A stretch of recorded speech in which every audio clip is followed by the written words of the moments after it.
Efésios 3, verso 8. A palavra de Deus, ela diz assim, apenas o versículo 8.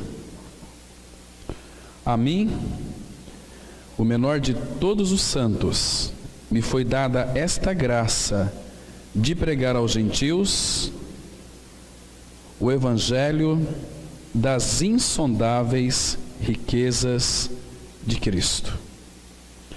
Vamos ter uma palavra de oração.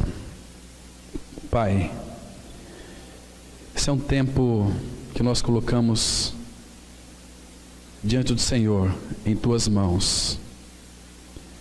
É um tempo, Pai, para nós, a Tua igreja, precioso, porque podemos desfrutar daquilo que Tu dizes na Tua palavra. Suplicamos, ó Pai, sabedoria para compreendermos o que Tu dizes na Tua palavra. É o Senhor Jesus quem edifica a igreja. Ela não é edificada, Pai, por material humano, mas pelo próprio Cristo. Nós, como igreja do Senhor, estamos aqui aos Teus pés, prontos para ouvir o que Tu tens para falar aos nossos corações. Pai, nos dê sede de Cristo, nos dê sede de Ti. Pai, ministra aos nossos corações. É tão bom, Pai, ouvir a Tua voz. É tão bom ser ministrados pelo Senhor. Pai, como é bom ser corrigidos pelo Senhor. O Senhor nos corrige porque Tu nos amas. Pai, obrigado porque o Senhor tem cuidado de cada um de nós. Muitas vezes, Pai, nos perdoa pelas nossas distrações, pela nossa falta de comprometimento. Pai, mas tudo já foi feito. O Senhor tem um homem aprovado que é o Teu próprio Filho e nós estamos nele. Agora, Pai, nos dê visão espiritual para desenvolvermos a nossa salvação com temor e tremor. Pai, leva os nossos pensamentos cativos à obediência de Cristo, para que não haja, Pai, nessa noite distração, para que o Senhor encontre caminho em nossas vidas para poder, ó Pai, manifestar o Teu nome, manifestar as riquezas insondáveis de Cristo. Por isso, Pai, fale com cada um de nós e não permita que haja dúvidas. O Teu Espírito foi quem inspirou as Escrituras, Ele é quem nos ensina, quem nos orienta, e nós estamos entregues nas Tuas mãos. Por isso, Pai, repreende toda ação contrária ao Teu conhecimento. Abençoa este pão. Em nome de Cristo nós oramos. Amém.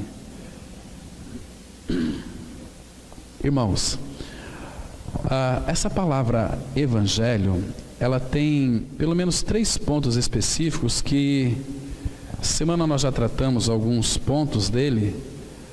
Nós podemos então analisar que o evangelho, a obra do evangelho, nós conseguimos então defini-lo, que é que Jesus morreu e ressuscitou, foi sepultado e ressuscitou, e nos incluiu na sua morte, sepultamento e ressurreição. Então, a obra de Cristo, a obra da cruz é o evangelho. Então, Paulo define para nós, em 1 Coríntios 15, 3 e 4, ele vai dizer o que é a obra deste evangelho, que Jesus morreu, que foi sepultado e que ressuscitou. Essa é a obra do evangelho. Mas o evangelho diz respeito a Cristo. O que é o evangelho? O evangelho é Cristo. Romanos 1, 3 vai dizer que o evangelho a respeito do Filho. É o Filho, Ele é o evangelho. Irmãos, a grande causa de muitos irmãos desanimarem, mesmo conhecendo a obra do evangelho, é que de fato eles ficaram com a obra do evangelho, confessaram a obra do evangelho, que é a sua morte e ressurreição com Cristo. Mas o Evangelho, na sua essência, é o próprio Cristo. Muitas vezes nós ficamos com a obra, a gente vê, percebe, muitas pessoas confessando: eu estou morto com Cristo. Mas para por aí. O Evangelho que é o próprio Senhor, Ele nos ressuscita, porque Ele é a ressurreição, para vivermos nele. Então, este Evangelho, a obra dele tira de nós o pecado, mas Ele, o Senhor Jesus, se coloca no lugar. Ele é a vida, e Ele veio para que nós tivéssemos vida, e vida em abundância. Então, uma grande diferença, irmãos, porque se nós não discernirmos esse aspecto do Evangelho, nós não vamos usufruir do Evangelho, das insondáveis riquezas de Cristo, que nós vamos analisar aqui hoje alguns pontos fundamentais para o nosso crescimento com o Senhor. Primeiro, isso tem que ficar muito claro, que Jesus Cristo morreu e ressuscitou. Esta é a obra do Evangelho. Quando os profetas anunciaram que quão formosos são os pés daqueles que anunciam boas novas, essas boas novas está se referindo ao Evangelho. E lá em Lucas capítulo 2, versículo 10 e 11, a palavra vai dizer o seguinte, que quando aquele anjo foi visitar aqueles pastores, disseram para eles: eis que eu trago para vocês boas novas de grande alegria, que será para todo o povo. É que vos nasceu hoje o Salvador, que é Jesus o Cristo. Então, as boas novas é Ele. O anúncio que temos que fazer não é pregar uma doutrina muito bem elaborada de novo nascimento. Não é pregar uma mensagem da cruz destituída da centralidade de Cristo. Cristo e a cruz estão sempre juntos, nós não podemos anular Cristo da cruz. O problema, nós também não podemos colocar a cruz na frente de Cristo, porque senão nós não vamos viver no espírito da cruz. Tem aí cânticos de pessoas muito queridas, falamos aqui na quarta-feira, que alguns cânticos dizem que fomos atraídos pela cruz. A cruz não atrai ninguém. Aqueles que de fato foram atraídos pela cruz, eles não vão muito longe, eles vão logo vão se cansar, vão ficar totalmente desanimados, frustrados com a mensagem da cruz. Agora, a pregação do Evangelho genuína, que acompanha vida, é que Ele é a vida. Por isso que você nunca vai dizer o seguinte: nós pregamos a cruz de Cristo. Nós pregamos Cristo e a cruz. 1 Coríntios 1:23, Paulo diz assim: nós pregamos a Cristo crucificado. Se vocês lerem com bastante cuidado o livro de Atos dos Apóstolos, a igreja primitiva, eles saíam falando um para o outro, dizendo o seguinte: olha, tem uma pessoa que pode resolver o seu grande problema, é Jesus o Cristo. E eles pregavam no templo, de casa em casa, eles não cessavam de ensinar e de pregar Jesus o Cristo. Então, a cruz em si mesma, ela não atrai ninguém. Nós somos atraídos pelo Senhor Jesus. Ele disse, nós cantamos aqui: e eu, quando for levantado da terra, Ele, não um pedaço de madeira apenas. A cruz foi um instrumento onde Jesus ali morreu, e onde nós morremos, não na cruz, morremos com Cristo na cruz. Mas se nós não discernirmos isso, nós vamos receber a genuína vida de Cristo, porque nós vamos nos envolver com uma doutrina e não com uma realidade expressa. Porque o que é Evangelho? É Cristo e a obra consumada no Calvário. Esta de fato é algo que traz e produz uma salvação genuína. Senão nós não vamos avançar no Senhor, irmãos. Nós vamos ficar patinando, brigando por causa da cruz?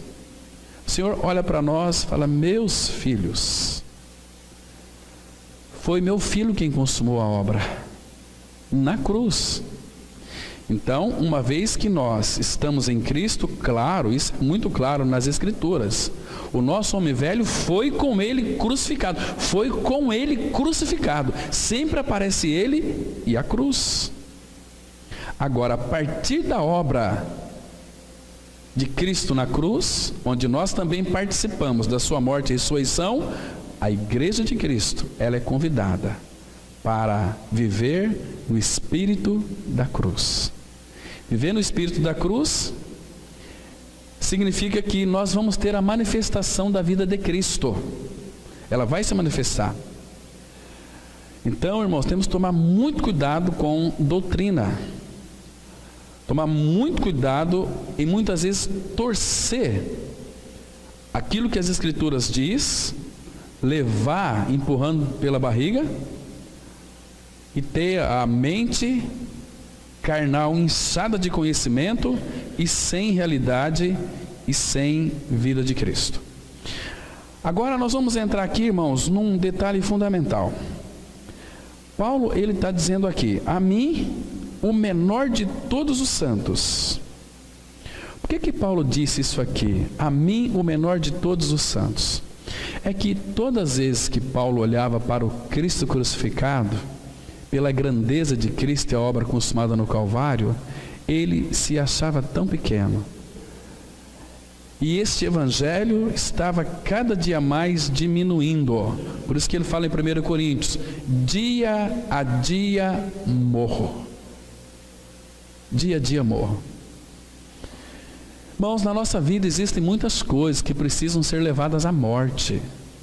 Nascemos de novo, já passamos pela obra consumada no Calvário em Cristo. Agora nós sabemos, irmãos, eu e você, nós sabemos claramente que existem muitas coisas em nós que precisam ser removidas da nossa alma. Então ele tem que fazer essa varredura. Ele vai usar a palavra, vai usar o Espírito, vai usar a palavra. Primeiro ele vai mostrar para nós, irmãos, nas nossas deficiências, irmãos, como esse caminho aí do crescimento espiritual, nós sabemos que existem inúmeros obstáculos que têm impedido o nosso crescimento com o Senhor.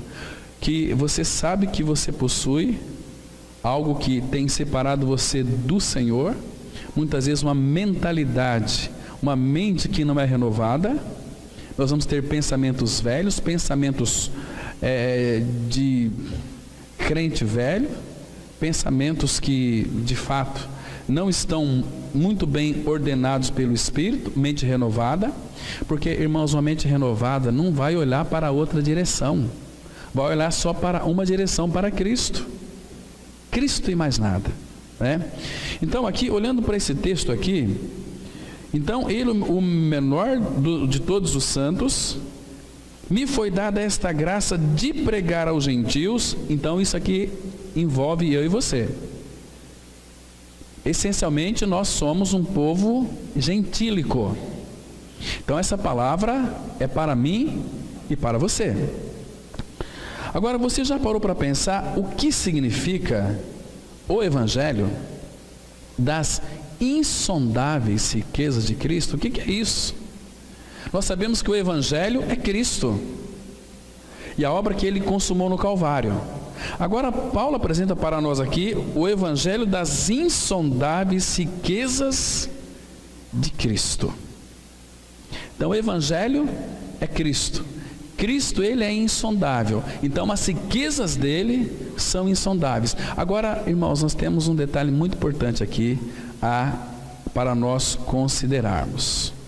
Quando nós lemos esse trecho aqui de Efésios 3:8, nós temos que nos lembrar de três coisas. Primeiro, porque dele, por meio dele e para ele são todas as coisas. Quando nós nos tornamos filhos de Deus em Cristo Jesus, a palavra fala que Deus nos tornou herdeiros dele. e co-herdeiro de Cristo. Irmãos, se nós parar para pensar um pouquinho, quem somos nós, irmãos? A não ser pó e cinza. Quem somos nós? Pó e cinza. Mas, irmãos, Ele olhou para nós e Ele quis que nós então fôssemos regenerados. Ele fez uma obra completa na pessoa do Filho. Deus que se fez carne veio para nos buscar, cumpriu tudo por nós, foi para a cruz, removeu o nosso pecado, para que então pudéssemos ter um relacionamento com Ele, né? Agora, o que nós precisamos ter, irmãos, é uma forte convicção do entendimento, para nós compreendermos plenamente o mistério de Deus, Cristo.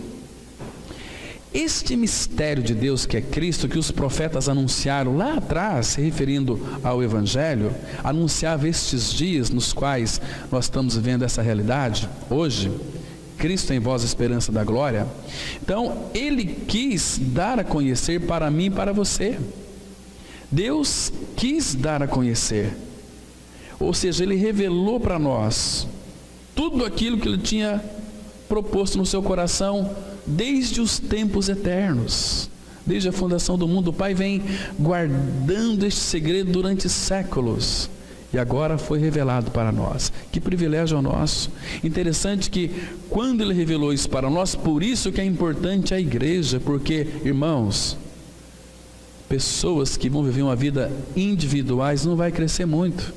Lembra que o Romeu disse aqui, pregando aqui, dizendo que se nós vivermos uma vida isoladamente, individualmente, nós não vamos crescer muito, vamos ficar raquítico, porque se nós amamos o Senhor, nós vamos depender dos irmãos, os irmãos de nós vamos sentir tanta falta de um dos outros, Agora, a gente percebe que hoje em dia, os universitários, quando se formam, dentista, medicina ou qualquer outra área acadêmica, eles acham que o mundo deles é com os médicos, com os juízes, com os promotores, com os advogados. Meu mundo é aqui agora, vamos relacionar com este povo. Mas se você é um filho de Deus, queridos, você não vai conseguir se relacionar com este povo, porque você vai dizer para eles alguma coisa sobre o Senhor, eles vão dizer que você é louco, eles não vão te entender, vai dizer que você é maluco. Quem entende você é alguém que tem a mesma natureza que você tem agora, a natureza do Filho, a natureza de Cristo.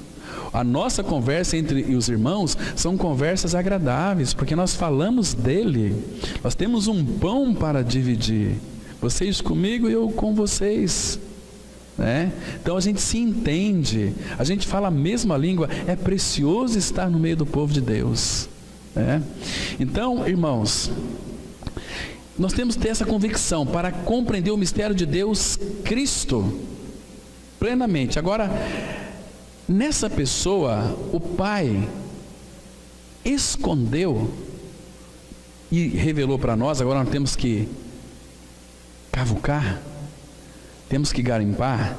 A palavra fala em Colossenses 2 e 3, que nele, em Cristo, estão escondidos todos os tesouros da sabedoria e do conhecimento. Em outras palavras, Jesus Cristo, Ele é a nossa riqueza. Ele é a nossa riqueza.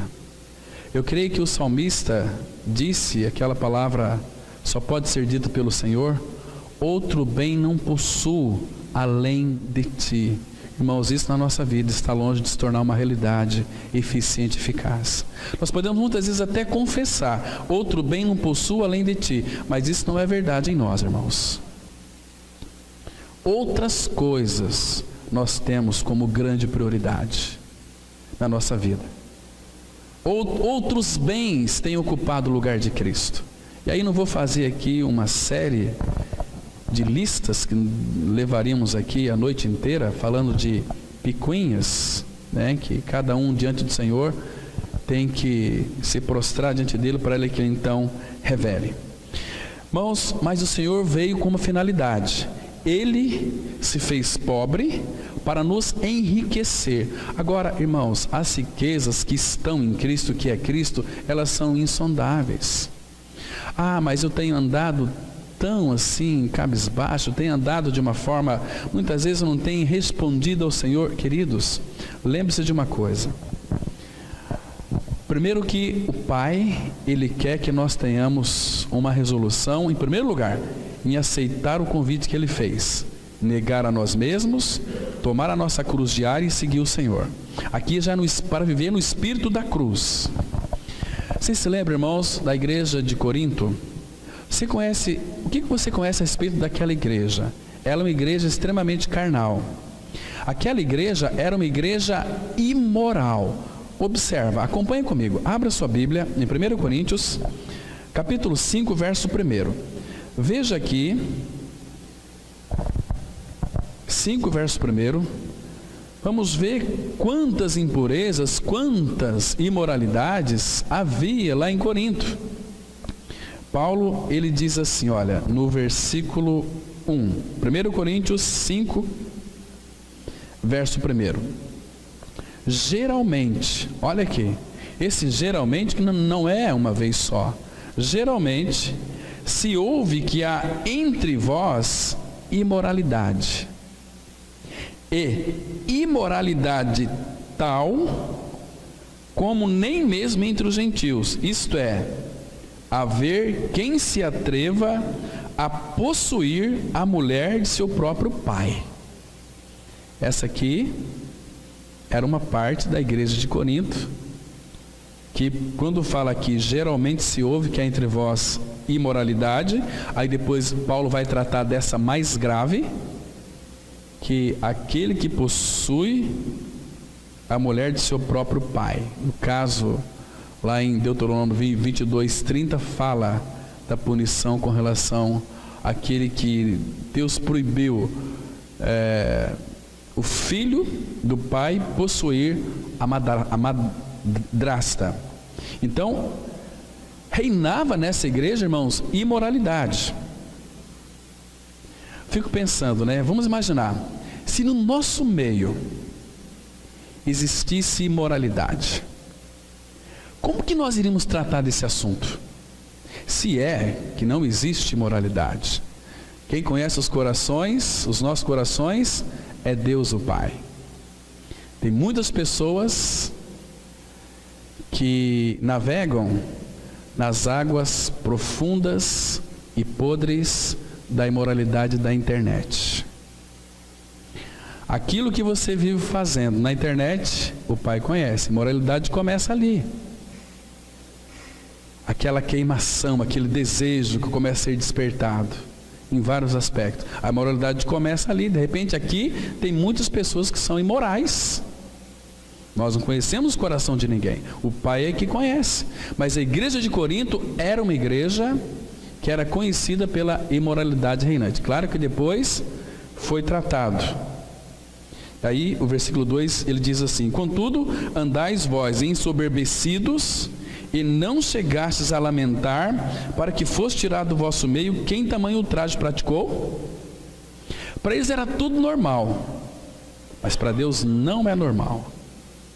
Deus vai tratar, e a punição muitas vezes ela vem com a morte física. Porque Deus, se você é filho e creu e vive uma vida imoral, você pode ser punido até com a própria morte, corrigido. A correção, às vezes, Deus te tira você daqui. Mas para esta igreja, irmãos, uma igreja imoral, uma igreja carnal como era conhecida, essa igreja, eles foram chamados para desfrutar das riquezas insondáveis de Cristo. Vamos lá para o capítulo 1. 1 Coríntios 1. 1 Coríntios, capítulo 1. Veja aqui. Vamos ler aqui o versículo 2. A palavra, ela assim se expressa: a igreja de Deus que está em Corinto, aos santificados em Cristo Jesus, chamados para ser santos, com todos os que em todo lugar invocam o nome de nosso Senhor Jesus Cristo, Senhor deles e nosso. Agora, veja aqui o versículo 4. Sempre dou graças a meu Deus a vosso respeito, a propósito da sua graça que vos foi dada em Cristo Jesus. Agora, olha o 5, irmãos.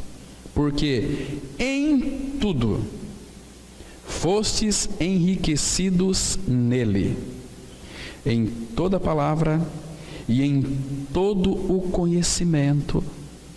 Está vendo aqui? Essa igreja imoral, carnal, eles foram em tudo enriquecidos em Cristo. Porque, irmãos, é impossível nós estarmos em Cristo e não desfrutarmos das riquezas insondáveis que há nessa pessoa. E a palavra ela continua dizendo o seguinte, versículo 6: assim como o testemunho de Cristo tem sido confirmado em vós. Irmãos, como que Deus nos torna vencedores? É pelo nosso testemunho? É pelo testemunho de Cristo.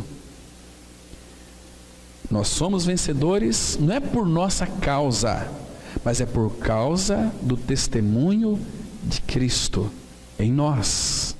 Ele em nós, Ele vai produzindo vitória, porque Ele é o vitorioso.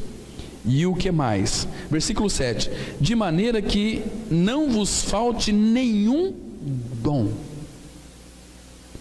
Irmãos, fico pensando, eu e você, nós não podemos viver uma vida cristã de miseráveis, porque em Cristo nós temos tudo, enriquecidos nele, em tudo, toda palavra, em todo conhecimento. Irmãos, nós temos uma riqueza em nossas mãos, muito grande, que é a palavra dele. Nós podemos, através da palavra, conhecer o que o Pai tem na mente e no coração. Agora, queridos, você tem experimentado, experienciado essas riquezas de Cristo? Elas têm sido manifestas em você? Você tem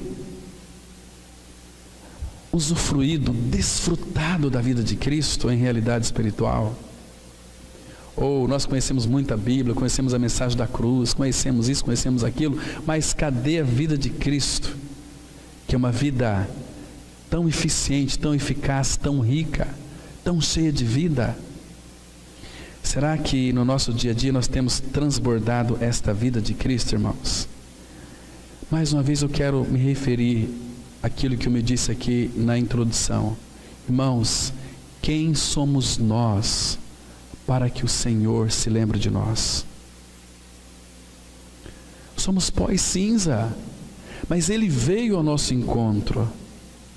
O Deus dos Hebreus nos encontrou. Fomos nós que encontramos a Deus. Ele nunca esteve perdido. Falamos hoje pela manhã tratando do incomparável amor de Deus, que Jesus morreu não pelos seus inimigos, Ele morreu pelos seus amigos. Mas quando é que a Bíblia vai dizer que Ele morreu pelos seus amigos? Porque Ele nunca nos viu como inimigos, desde a fundação do mundo. Então Ele diz assim, olha, ninguém tem maior amor do que este, de dar a sua vida pelos seus amigos. Isso é tão doce para o coração, porque Ele está dizendo, eu morri pelos meus amigos.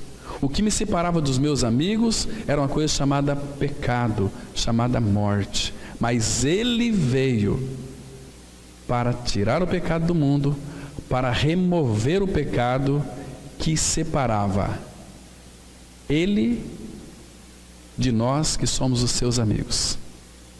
Nós sim o tínhamos como inimigos.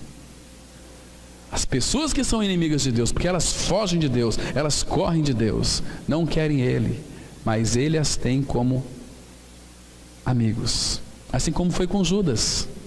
Quando Judas o traiu, deu um beijo na face dele, Jesus disse, Jesus sabia que Judas era um traidor.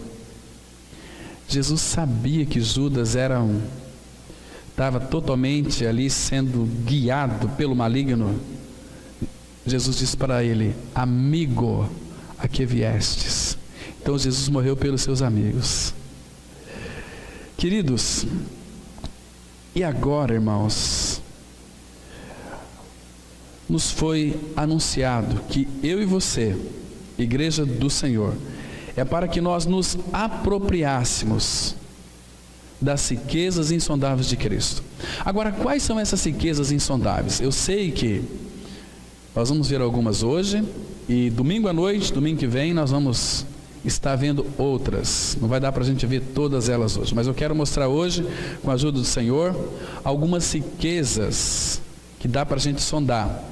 Irmãos, e são riquezas que a palavra revela para mim e para você, para termos o conhecimento e não ficar tão somente no campo do conhecimento, no campo das ideias. É para nós nos apropriarmos, porque tudo que foi escrito é para mim e para você.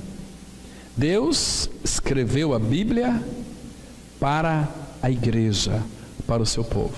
Então, quais são as riquezas insondáveis? Vocês se lembram no texto base que nós lemos? Paulo disse assim: a mim, o menor de todos os santos, me foi dado esta graça de pregar entre os gentios o evangelho das insondáveis riquezas de Cristo. Agora, que riquezas insondáveis que são essas? O que você espera? O que você vê em Cristo de riqueza que Ele pode lhe conceder, lhe dar? Então nós vamos com bastante cuidado analisar um pouquinho essas riquezas. Claro que vamos ver algumas sombras, vamos ver e traduzir isso para a nossa realidade, para ver se nós temos pelo menos um pouquinho das suas riquezas insondáveis, né? Então vamos abrir nossas Bíblias, irmãos, para nós começar a explorar, né, um pouco dessas coisas em Êxodo, capítulo 3, versículo 8. Êxodo, capítulo 3, vamos ler o versículo 7 e o 8. Para a gente começar a entender, a compreender o que são essas riquezas insondáveis. Êxodo capítulo 3, versículos 7 e 8, a palavra de Deus, ela assim se expressa. Versículo 7 diz assim: disse ainda o Senhor: certamente vi a aflição do meu povo, que está no Egito, e ouvi o seu clamor, por causa dos seus exatores, conheço-lhe o sofrimento. Claro que no versículo 7 aqui, está mostrando aquele período que Israel ficou lá no Egito, no mundo de escravidão, em aflição. Egito significa aflição. Então, Deus, Ele conhece o sofrimento, um Deus que Ele tem empatia e veio para nos libertar.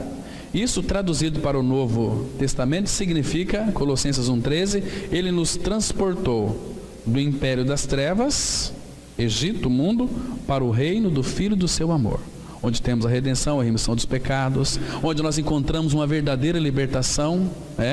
Agora vamos começar a analisar aqui um pouquinho dessas riquezas insondáveis. Ele ainda continua dizendo o seguinte: por isso, esse por isso, irmãos, está mostrando que qual que era a causa desse por isso. Nós estávamos em aflição, sofrendo, tínhamos os seus exatores que nos infligia terrores e dores. Também é uma pessoa que está neste mundo fora de Cristo.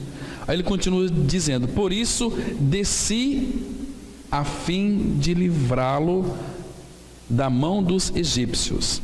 Essa palavra desci, claro que está apontando para a encarnação de Cristo. O Verbo se fez carne e colocou a sua tenda no meio de nós. Então, desci a fim de livrá-lo da mão dos egípcios e para fazê-lo subir daquela terra.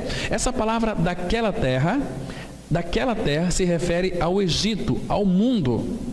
Daquela terra a uma terra boa e ampla, terra que emana leite e mel, o lugar do cananeu, do eteu, do amorreu, do ferezeu, do eveu e do jebuseu. Preste atenção que o nosso chamado, aqui começa o nosso desfrutamento dessas riquezas insondáveis em Cristo. A primeira delas é que nós saímos daquela terra, o mundo, Egito, para uma boa terra. Queridos, a terra de Canaã, ela fala de Cristo, da plenitude de Cristo. Ele é a boa terra. Quando vocês encontrarem no Antigo Testamento boa terra, está falando de Cristo. Tudo que há naquela terra fala das riquezas insondáveis de Cristo. Agora, boa terra, queridos, não existe boa terra. Boa terra só é o Senhor. Não tem ninguém bom neste mundo. Bom é somente Cristo. Ele é o bom. Agora, o que mais? Há uma terra boa e ampla. O que é uma terra ampla? Amplidão. O que é uma amplidão? Amplidão, meus irmãos, é uma qualidade daquilo que é extenso, daquilo que é grande, dessa grandeza, cuja extensão é vasta e também abundante. É uma terra ampla. Então, queridos, quando nós olhamos para Cristo, nós vamos perceber que Cristo, Ele é ilimitado e inesgotável em suas riquezas. Este Cristo que é amplo, que Ele é ilimitado, inesgotável em suas riquezas, é esse mesmo Cristo que habita no seu interior, se você creu no Senhor. Quer ver um pouquinho sobre essa amplidão? Abra lá em Efésios, capítulo 3, versículo 16 a 19. Uma terra ampla vai dizer exatamente isso. Então, para que a gente possa, então, irmãos, desfrutar das riquezas insondáveis dele. Uma apenas estamos vendo aqui, é a sua amplitude. Terra de Canaã, uma terra ampla. O que significa uma terra ampla? Efésios 3, versículo 16 até o 19. Olha que lindo o texto aqui que vai mostrar dessa amplidão daquela terra. E aquela terra de Canaã é o próprio Cristo. Diz assim, versículo 16: para que, segundo a riqueza da sua glória, vos conceda que sejais fortalecidos com poder, mediante o seu Espírito no homem interior. No homem interior, fomos regenerados, Ele habita em nosso espírito. Queridos, e quando nós somos habitados pelo Senhor, Ele veio para dentro de nós. O nosso Senhor é muito rico. Depois vocês leem Gênesis 24, como que Eliezer, é o servo de Abraão, descreve Isaac. O meu Senhor é muito rico, tem muitas riquezas. Então esse Cristo que é rico, pleno, completo, habita em nosso interior. E o que mais? Versículo 17, olha aí, irmãos, que lindo. E assim habite. Essa palavra habite significa fixar residência em nosso interior. Assim, habite Cristo no vosso coração pela fé, estando vós arraigados e alicerçados em amor, a fim de poderdes compreender com todos os santos. Por isso que, queridos, não é individualmente, é com todos os santos. Quando você não está no meio do fogo, você não vai ser enriquecido com as riquezas insondáveis. A fim de compreender com todos os santos qual é a largura, está vendo aqui? A amplidão, qual é a largura, e o comprimento, e a altura, e a profundidade. Aquela terra fala dessa amplitude, é uma terra ampla.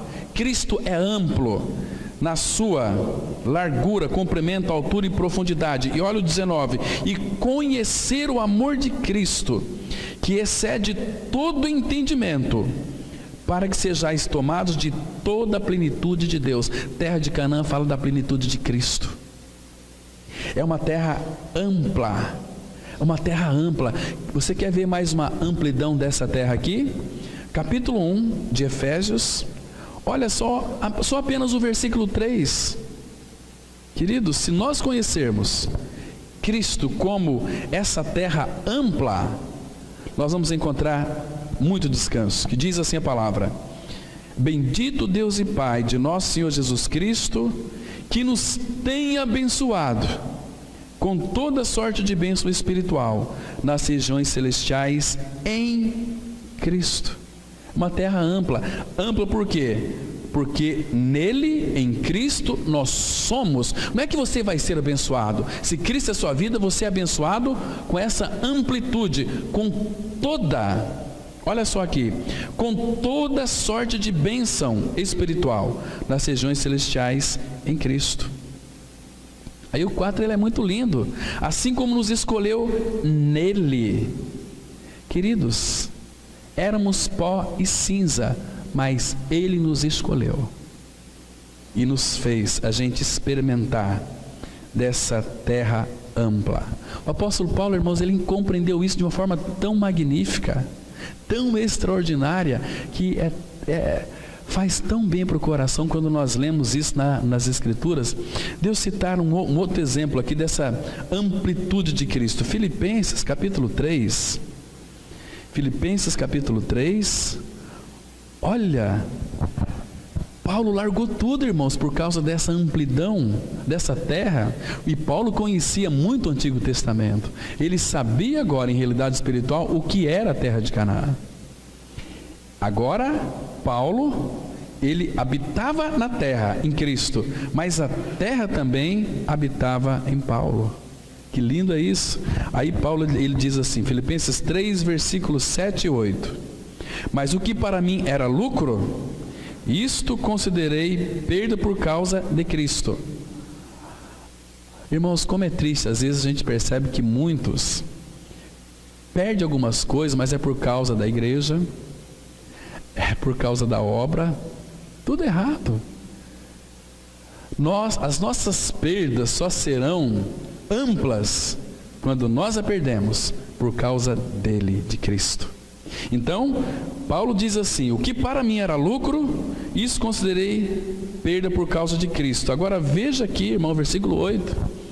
Sim, deveras, considero tudo como perda. Por quê, Paulo? Porque eu conheço agora que o meu Cristo, ele é muito amplo. Ele é amplo na sua altura, largura, profundidade e altura. Considero tudo como perda por causa da sublimidade do conhecimento de Cristo Jesus, meu Senhor, por amor do qual perdi todas as coisas e as considero como refúgio para ganhar a Cristo. Está vendo? Então, essa terra de Canaã, ela começa dizendo para nós que ela é muito ampla. Cristo é amplo. Queridos, que riqueza nós temos em Cristo. Que privilégio é sermos habitados por Cristo. A igreja tem que ser encabeçada por esse Cristo amplo.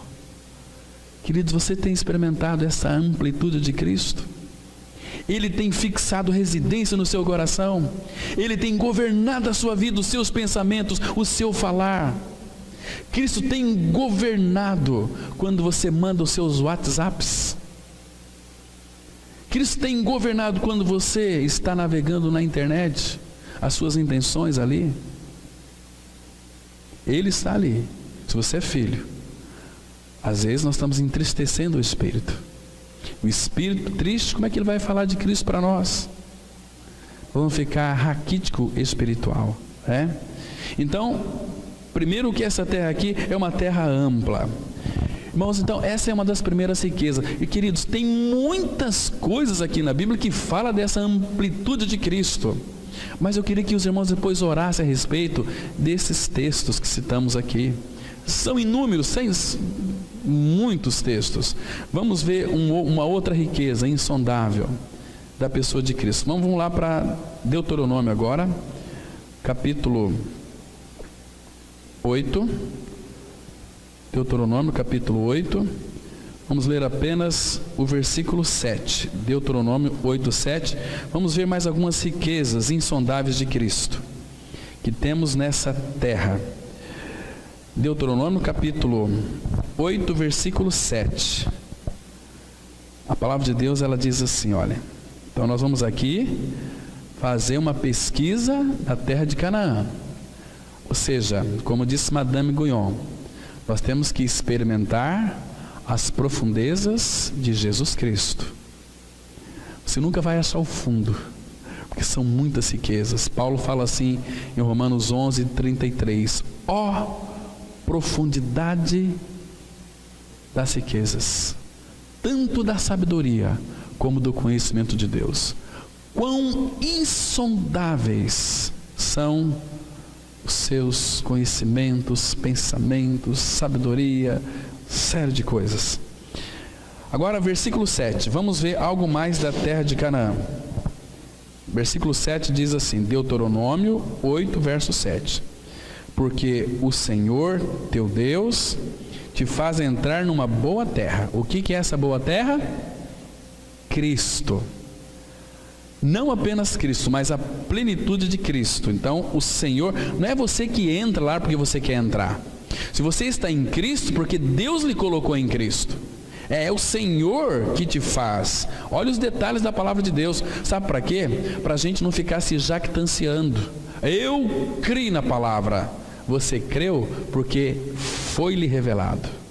Você creu, você está em Cristo porque Deus te colocou você em Cristo. Eu entrei, eu criei, eu conheço. Para de ser arrogante.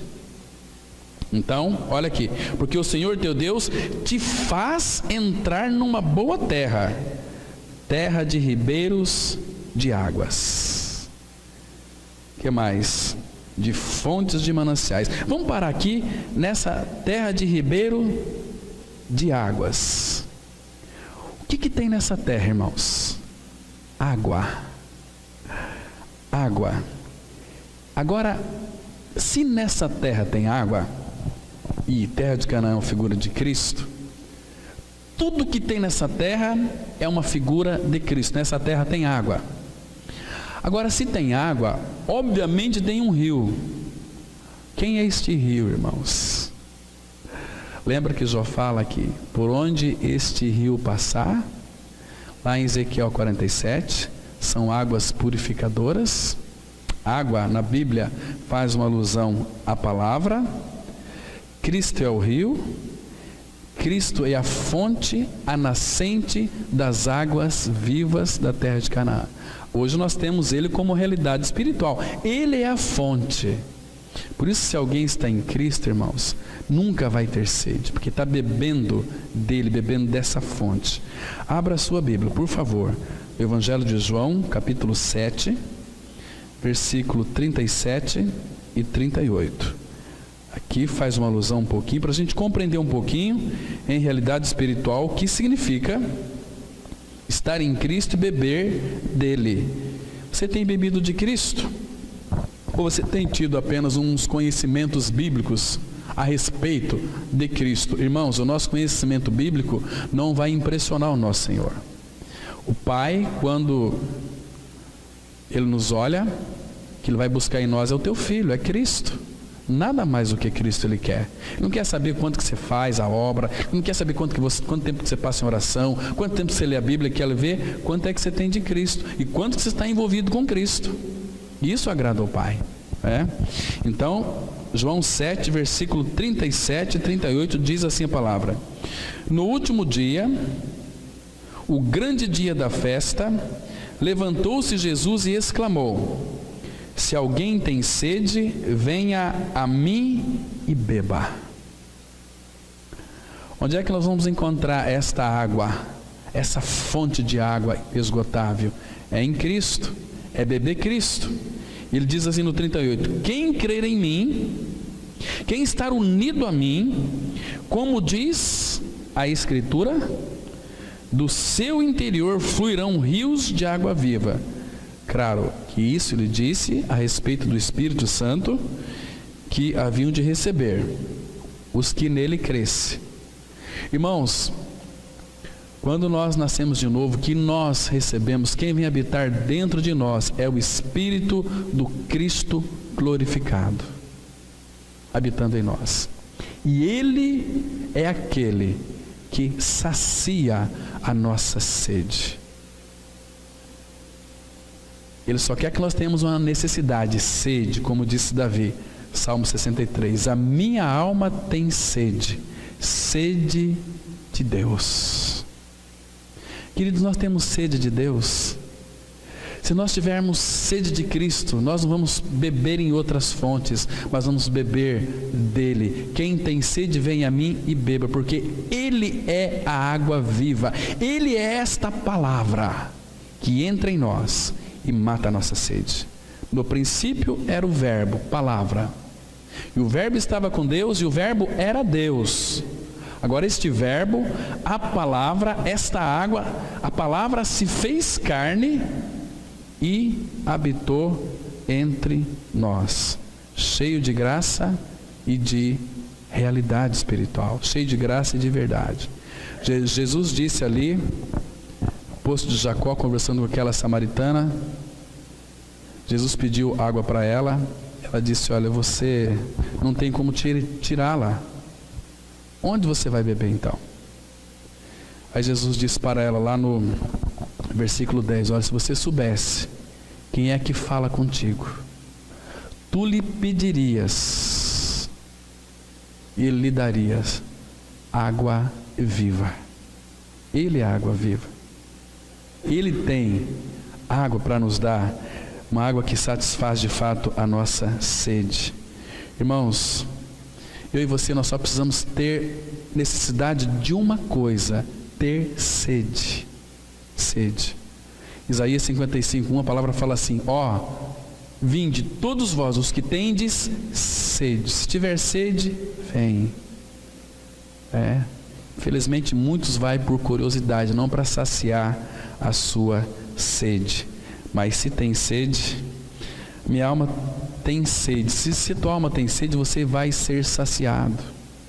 Porque, irmãos, ele aspergiu água pura sobre vós. Imagina, quando ele aspergiu água pura sobre nós, onde é que nós estávamos? Na secura do Egito. Uma vida árida, uma vida seca. Aí ele asperge água pela palavra. E essa água satisfaz a nossa sede. E aí, mas não para por aí. A gente toma água e quer beber mais, queremos que Cristo seja formado em nós. Abra no livro do profeta Isaías, capítulo 44. Isaías 44, vamos ler de 1 a 3. Isaías 44, de 1 a 3. A palavra, ela nos chama a atenção para um ponto aqui muito interessante. Diz assim, olha, Isaías 44, 1. Agora, pois, ouve, ó Jacó, servo meu, ó Israel, a quem escolhi. Assim diz o Senhor, que te criou e te formou desde o ventre, e que te ajuda. Não temas, ó Jacó, servo meu, ó amado, a quem escolhi. Olha o versículo 3. Porque derramarei água sobre o sedento e torrentes sobre a terra seca. Derramarei o meu espírito sobre a tua posteridade e a minha bênção sobre os teus descendentes. Aí descendentes envolve eu e você também. Está vendo aqui? Ele prometeu. Vocês acham que essa profecia já se cumpriu ou não? Claro que já se cumpriu, porque o Espírito foi derramado, e o Espírito fala de Cristo para mim e para você. Quão maravilhoso é o nosso Senhor, irmãos. Queridos, fico tão triste quando eu vejo crentes, evangélicos, buscando o quê? Vão na igreja para buscar uma mísera bênção. Vão buscar uma coisinha insignificante, é muito pouco. Imagina, toda a fonte de riqueza está em Cristo e é Cristo. E quando eu creio que eu estou crucificado com Cristo, eu não vivo mais, é Cristo quem vive em mim. E Ele vive em mim plenamente. E me faz eu desfrutar de uma vida abundante. Eu vim para que tenham vida e a tenham com abundância. Com abundância. Então, essas são duas riquezas, irmãos, das insondáveis de Cristo. Então, vamos ver mais uma outra riqueza que está lá em Cristo Jesus, insondável. Vamos voltar para Deuteronômio, capítulo 8. Vamos ler mais uma e depois nós vamos parar por aqui. Aí domingo que vem nós vamos tratar de todas elas, das riquezas insondáveis. Vamos ver até onde o Pai permite que nós chegamos. Nós vimos que 8, versículo 7, que o Senhor te faz entrar numa terra boa, terra de ribeiros, de águas, de fontes e mananciais profundos, que sai dos vales e das montanhas. Então vamos pegar essas duas palavras aqui, riquezas insondáveis de Cristo. O que significa vales na terra de Canaã? Vales e montanhas. O que isso quer dizer, irmãos? Para nós, hoje em realidade espiritual, como igreja do Senhor. De que fala? Vales e montanhas, ou monte, como está no hebraico, monte, né? Queridos, Cristo, esse vale aqui significa que Cristo, Ele é tanto o vale do sofrimento, como o monte da superação. Porque, irmãos, claro que nessa vida aqui, caminhando com o Senhor, para sermos aperfeiçoados, sermos parecidos com Ele, nós estamos nele, na terra, e a terra está em nós. Nessa terra também existem vales e montanhas. Vocês se lembram do Salmo 23? Vamos lá, Salmo 23, versículo 4. São poucas as pessoas que sabem o Salmo 23 de cor, né? Antigamente era a regra geral, saber esse salmo de cor. Então, terras de vale. Porque, irmãos, estando em Cristo, nós vamos andar sim pelos vales. E o Salmo 23, 4, a Bíblia diz assim: ainda que eu ande pelo vale da sombra da morte, não temerei mal nenhum, porque tu estás comigo. Vale. Agora veja a superação às montanhas. O teu bordão e o teu cajado me consolam.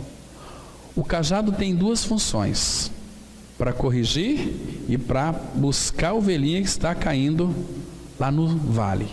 Mas graças ao Senhor, aqui não fala que é o vale da morte, é o vale da sombra da morte, porque a morte Jesus já destruiu ela na cruz do seu corpo. Não apenas destruiu a morte, mas destruiu aquele que tem o poder da morte, a saber, o diabo, e livrasse a todos que estavam aí subjugados pelo pavor da morte uma vida inteira. Então, nessa terra tem vales, mas tem montes. Montes fala de superação, né? Deixa eu mostrar outros textos lá no Novo Testamento para vocês verificar o que é vale e o que é superação. Abra sua Bíblia, por favor, em 2 Coríntios, capítulo 4. 2 Coríntios 4, vamos ler aqui a partir do versículo 11. O 10 nós já conhecemos, que fala que a única maneira da manifestação da vida de Cristo em nós é nós levando sempre no corpo o morrer de Jesus, para que a vida dele se manifeste em nosso corpo. Mas aqui no versículo 11 começa com o vale, que diz assim: porque nós que vivemos somos sempre entregues à morte por causa de Jesus. Este é o vale, né? E aí o que mais? Para que também a vida de Jesus se manifeste em nossa carne mortal. De modo que em nós opera a morte, mas em vós a vida. Tendo, porém, o mesmo espírito de fé, como está escrito: eu criei, por isso é que falei. Também nós cremos, por isso também falamos.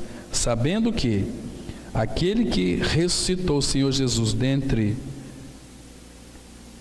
aquele que ressuscitou o Senhor Jesus também nos ressuscitará com Jesus e nos apresentará convosco. Está vendo aqui?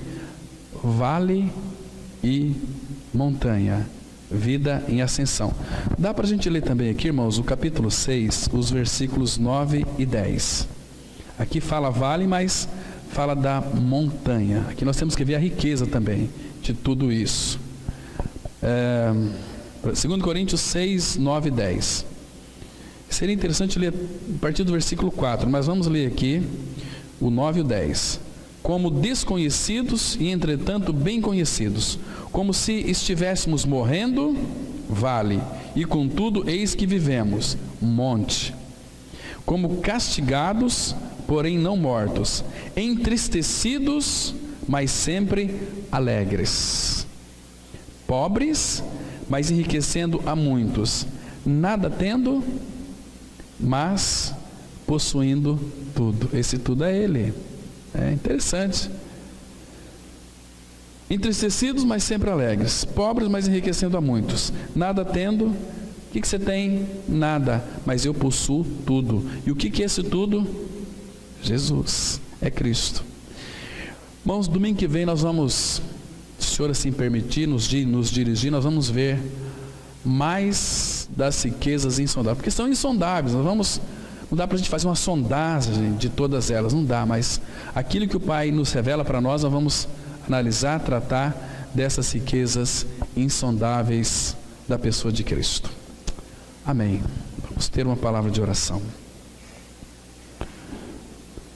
Pai bendito, mais uma vez nós te damos graças, Pai, por esse tempo tão gracioso que passamos aqui lendo as Escrituras.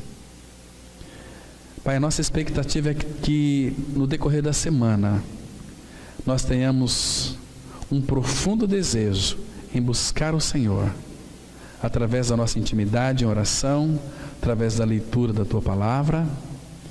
Pai, continue falando, abrindo os nossos ouvidos, se revelando a nós. Pai Santo, obrigado, porque é tão bom termos essa alegria de pertencermos ao Senhor. Somos Teu, mas podemos dizer que Tu também é nosso. Obrigado, Pai, porque temos uma vida de ressurreição em nós, e essa vida não se acaba mais. Pai, nos guarde nessa semana, vá na nossa frente, sendo a nossa vanguarda, também a nossa retaguarda. Continue, Pai, abençoando nós como igreja do Senhor, no decorrer dessa semana. Faça isso, Pai, pelo Teu poder, pelo Teu amor, pela Tua graça e pela Tua misericórdia. É no nome de Teu Filho Jesus que nós oramos. Amém.